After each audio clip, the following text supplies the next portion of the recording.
యేసుని ప్రేమ, యేసుని ప్రేమ.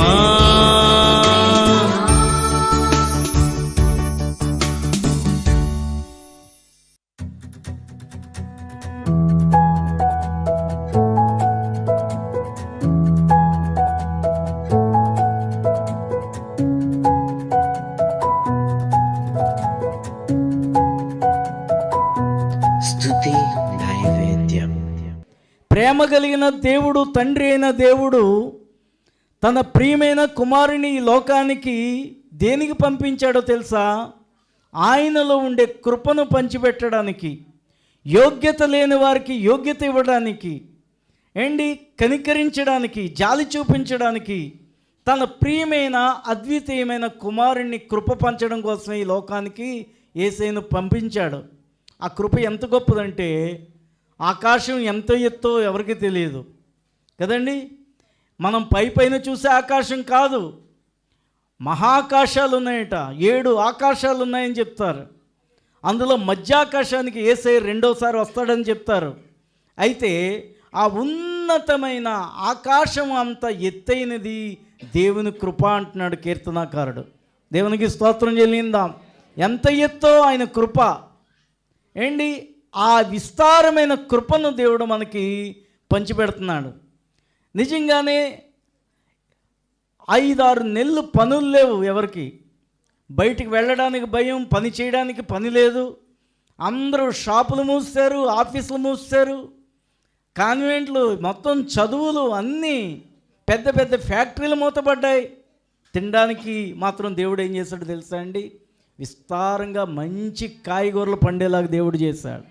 దేవునికి స్తోత్రం చెల్లిందా కదా. బైబిల్ గ్రంథంలో చాలాసార్లు ఉంటాయి ఈ మాటలు. 7 సంవత్సరాలు కరువు వస్తుందట. అంతకుముందు 7 సంవత్సరాలు ఏమవుతుందో తెలుసా? విస్తారంగా పంటలు పండిస్తాడట దేవుడు.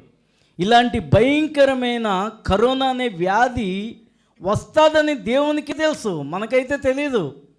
ఎవరికి కరోనా అంటే ఆ దేశంలో వచ్చిందంట అనుకునేవాళ్ళం. అది మనకి చాలా తంట తెచ్చిన తర్వాత కదండి.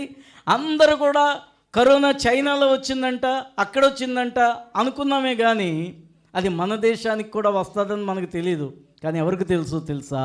మనల్ని సృజించిన సృష్టికర్తకు తెలుసు. కాబట్టే విస్తారంగా మన దేశంలో చక్కని పంటలు పండించాడు. అందుకనే కరోనా వచ్చేటప్పుడు అందరూ డబ్బులు తీసి ఏం చేశారు తెలుసా?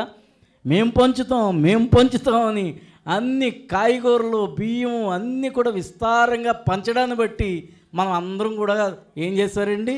చక్కగా కడుపు నిండా తింటూ, చక్కగా ఫోన్లు అవి చూసుకుంటా, చక్కగా లూడోలు ఆడుకుంటే వాళ్ళు లూడోలు ఎన్ని ఆటలో కదా. 4-5 నెలలు పని లేకపోతే అసలు ఎవరు పోషిస్తారు మనల్ని? మనం పోషించింది ఎవరు? దేవుని యొక్క కృపతో మనల్ని పోషించాడు. చప్పలు కొట్టి దేవుని స్తుతిద్దాం. లేకపోతే ఈ భారతదేశంలో కరోనా సోకడాన్ని బట్టి కాదు, కరువు వచ్చి చచ్చిపోయేవాళ్ళు. ఇంకా ఇలాంటి దినాలు ఉంటే ఒకళ్ళనొకళ్ళు చంపుకొని చచ్చిపోయేవారు. కానీ దేవుని కృపను బట్టి దేవుడు ఏం చేస్తాడో తెలుసా? మనకు మళ్ళా క్షేమాధారాన్ని ఇచ్చాడు. అందుకని కీర్తనకారుడు అంటున్నాడు, నీ కృప ఎంత ఎత్తు అంత ఎత్తు ఉండేది కాదు, నీ కృప ఆకాశం కంటే ఎత్తైనది కదండి. మరి ఆ పాటలు పాడేటప్పుడు, పాటలు రాసేటప్పుడు దేవుని కృప ఎంతో వాళ్ళు అనుభవించారు. ఆనాటి కాలంలో కూడా దావీదైతేనేమి, కోరహ కుమారులైతేనేమి వాళ్ళు సజీవులుగా ఉన్నారంటే వాళ్ళు ఆ కృపను చూశారు. కాబట్టి ఆ కృపకు కొలత ఎంతో చెప్తున్నారు వాళ్ళు. నీ కృప అమూల్యమైంది అంటాడు ఒక దగ్గర. దేవుని కృప వెలకట్టలేందట. ఇక్కడ అంటాడు నీ కృప జీవము కంటే ఉత్తమము అంటాడు. అది ఇంకా చాలా గొప్ప మాట. జీవము అంటే బ్రతికి ఉండటం. అసలు మనం ప్రభువుని ఎందుకు నమ్ముకున్నామంటే ముందు స్వస్థతల కోసం, ఇరుకులు ఇబ్బందుల కోసం, కరువుల కోసం, లేక అప్పుల కోసం నమ్ముకున్నాం. కానీ దేవుని సన్నిధికి వచ్చాక 1-2 నెలలు దేవుని వాక్యం విన్న తర్వాత క్రైస్తవుడికి ఏమర్థమవుద్దంటే, విశ్వాసకి ఏమర్థమవుద్దంటే, మనం నమ్ముకున్నది ఈ వ్యాధుల మట్టుకే కాదు, రోగాల మట్టుకే కాదు, ఈ బాధల మట్టుకే కాదు, పరలోక రాజ్యం అనేది ఒకటి ఉంది. అక్కడికి వెళ్ళాలంటే యేసే మార్గమని మనం నమ్ముకుంటాం. అక్కడే దాన్ని ఎందుకు నమ్ముకుంటాం అంటే నిత్యము దేవునితో మనము నివసించడం కోసం, బ్రతకడం కోసం అని నమ్ముకుంటాం. కానీ ఈ కీర్తనకారుడు అంటున్నాడు, ఆ నిత్య జీవితంలో కూడా బ్రతకడం కంటే కూడా నీ కృప గొప్పదే అంటున్నాడు. చప్పట్లు కొట్టి దేవుణ్ణి స్తుతిద్దాం. నిత్యము నీతో జీవించడము గొప్పదే ప్రభువా. నీ జీవం మాకు ఇస్తానన్న నిత్యానందము, నిత్య జీవము చాలా గొప్పవి. కానీ నీ కృప ముందు అది కూడా పని చేయదు. నీ కృప జీవము కంటే ఉత్తమము అంటున్నాడు. దేవునికి స్తోత్రం చెల్లిందాం. అందుకనే దేవుని కృపాట కొంతమంది అంటారు, ఇది కృపాకాలం అండి అంటారు. ఇది కృపాకాలం కాదు, బైబిల్ గ్రంథం అలా చెప్పట్లేదు. చాలామంది ఆ మాటను ఇది కృపాకాలం కాబట్టి దేవుడు చూసి చూడనట్లుగా ఊరుకుంటున్నాడు, ఒకప్పుడు ఊరుకోలేదు, ఎప్పటికప్పుడే శిక్ష వేస్తాడు అంటారు. కానీ ఇది కృపాకాలం కాదు. ఎప్పుడు కూడా దేవుని కృప నిరంతరము ఉండేను. బైబిల్ చెప్పిన సత్యం ఏంటంటే, దేవుని కృప ఎప్పటి నుంచి, ప్రారంభం నుంచి చివరి వరకు కూడా ఆయన కృప లేని కాలం అంటూ ఏది ఉండదు. ఆయన కృప కానీ లేకపోతే ఈ భయంకరమైన లోకంలో మనం ఒక్కరోజు కూడా మనం నిజంగానే బ్రతకలేము. మనం ప్రార్థన చేసుకుందాం. కృప కలిగిన మా తండ్రి, నీకే వందనాలు నాయన.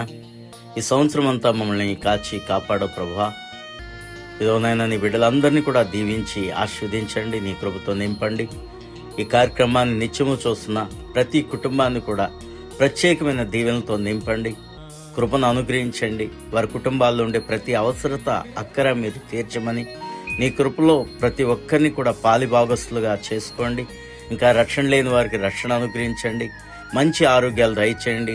ఏ వైరస్లు కూడా ఎవరిని సోకకుండా సహాయం చేసి కృపను అనుగ్రహించమని, నూతనమైన దీవెనలతో, నూతనమైన ఆశీర్వాదాలతో బిడ్డలందరినీ నింపమని యేసు నామమున ప్రార్థన చేయుచున్నాం తండ్రి, ఆమేన్. నిండి ఉన్నది దేవుని తోట, గచ్చ పొదలతో నిండి ఉన్నది.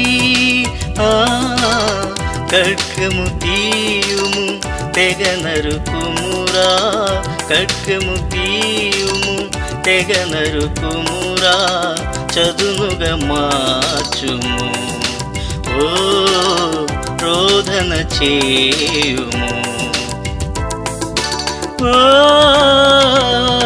యేసయ్యా